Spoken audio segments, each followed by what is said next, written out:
ஒரு அழகான கிராமத்தில் சுந்தரம் என்ற பெரியவர் வாழ்ந்து வந்தார். அவர் எப்போதுமே மிகவும் அமைதியாகவும் முகத்தில் புன்னகையோடும் இருப்பார். ஒரு நாள் ஊர் மக்கள் அனைவரும் ஒன்று சேர்ந்து, சுந்தரம் ஐயா இந்த ஊருக்கே பெரிய நன்மை செஞ்சிருக்காரு என்று அவரை பாராட்டி மாலையிட்டு ஊர்வலமாக அழைத்துச் சென்றார்கள். அதைக் கண்டு சுந்தரம் சற்றும் தலைக்கணம் அடையாமல் புன்னகையோடு அமைதியாக நடந்து சென்றார்.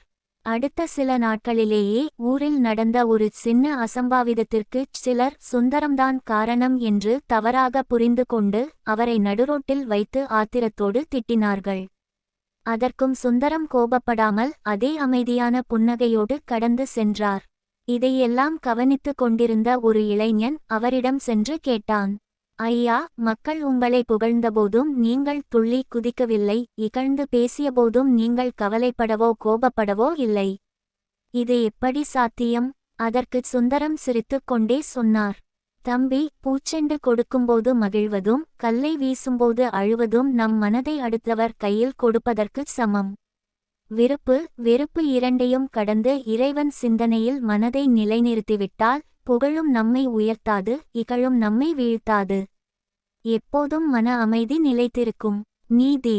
புகழ் விருப்பு இகழ் வெறுப்பு இரண்டையும் சமமாக பார்க்கும் மனப்பக்குவம் பெற்றவருக்கு வாழ்க்கையில் எப்போதும் துன்பம்